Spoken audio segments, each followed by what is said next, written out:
children, welcome to Merry Muppets Guild Fun and Exciting STEAM Learning Lab. Do you know why do we say crystal clear? By now you would have guessed what the experiment is all about. Yes, it's about crystals. We are going to make crystals at home. And we are going to make crystal feathers. Excited, isn't it? So for this experiment of crystal feathers, we need a lot of crystal salt, a clear glass, some food color, a feather and a twine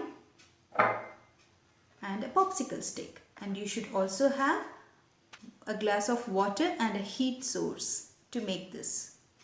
Now we are going to pour this glass of water and heat it, and we are going to dissolve salt in the boiling water.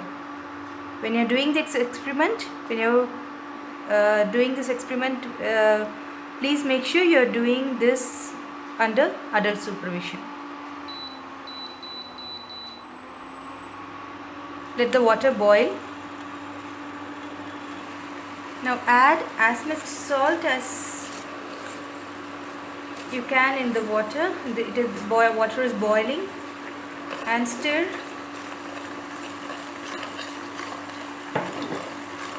Make sure all the salt dissolves.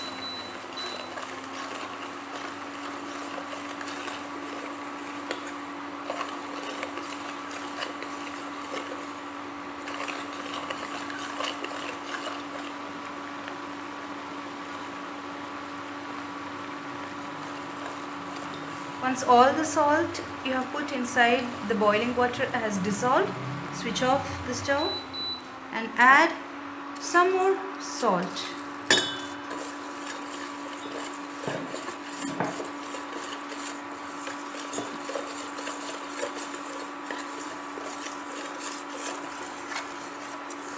Now you can see the salt is still there and it's not getting dissolved.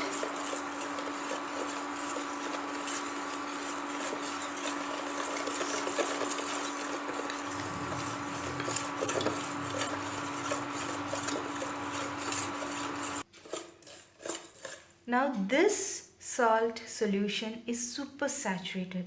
That means now this water cannot take more salt, and this salt cannot dissolve because there is more salt in the water. So this solution is super saturated. Now please make sure you pour in water without this salt crystals inside the glass.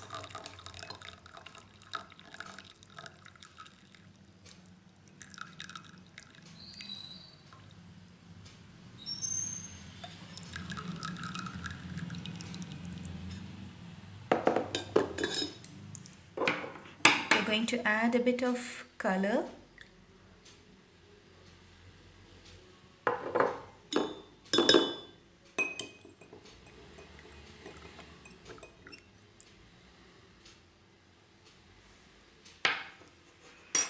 We are going to take the feather and tie it in this twine and suspend it inside this glass of salt water.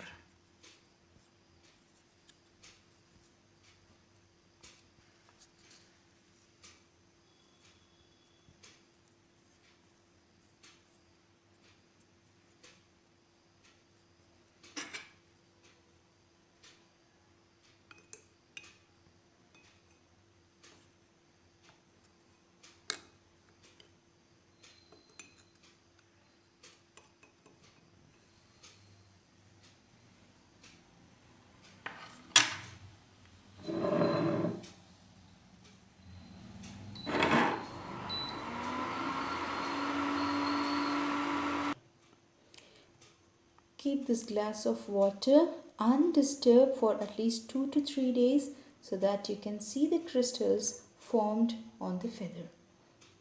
Please make sure this glass is kept undisturbed, and please do this experiment under adult supervision because you are using hot water.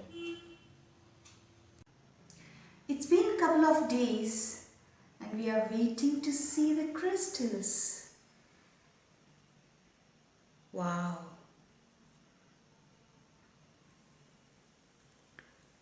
Look at those crystals.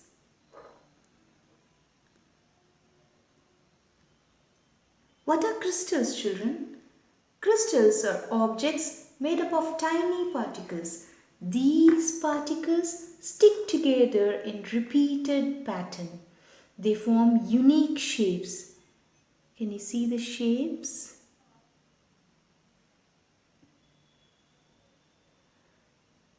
And these unique shapes varies with different particles when different particles are added into the solution.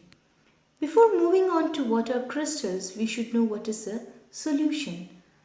Solution is formed when a substance dissolves into another substance. When a solute is added to a solvent. What is a solute? In this experiment, we added salt. Salt is a solute, the substance that dissolves to form a solution. We added salt to water. Water is a universal solvent. Water is a solvent. The substance in which a solute will dissolve is called a solvent. So, the solute salt and the solvent water, when mixed together, forms a salt solution, and that is a solution. Did you notice we made a saturated solution and then a supersaturated solution? What's a saturated solution? Now, we dissolved salt in water. Before we start knowing about saturated solution and supersaturated solution, we also have to know about unsaturated solution. When we dissolve the solute and solvent and there is all the solute dissolves in the solvent, then that is called unsaturated solution. And when we dissolve some amount of salt in water and then we add more salt and dissolve further, at one point of time the solute cannot dissolve further in the solution and the salt gets sedimented at the bottom of the solution. This solute which cannot dissolve further in the solution, this solution is known as saturated solution. It leaves the undissolved substances at the bottom. So we made a saturated solution first and then we moved on to making supersaturated solution in hot water. Now how did we make the supersaturated solution? We prepared supersaturated solution by adding more solute, that is more salt than the saturated solution. So we kept on adding more salt in the boiling water, which will contain more undissolved solute. So there was more salt in the solution, which will not dissolve even if we tend to dissolve it. That will have the tendency to crystallize and precipitate. So that's how the crystals were formed. These crystals are a special kind of solid material. They are made up of tiny solid particles. These particles stick together in a repeated pattern. You can see each and every crystal will resemble the same pattern. As they repeat the pattern, they show unique shapes. These unique shapes differs when we add different solutes. This process of formation of crystals is called crystallization. Here we have dissolved salt in boiling water. When salt water evaporates, salt crystals are formed. Remember children, You should have patience to form these beautiful crystals. Do try this experiment and form beautiful crystals with different solutes. Bye children.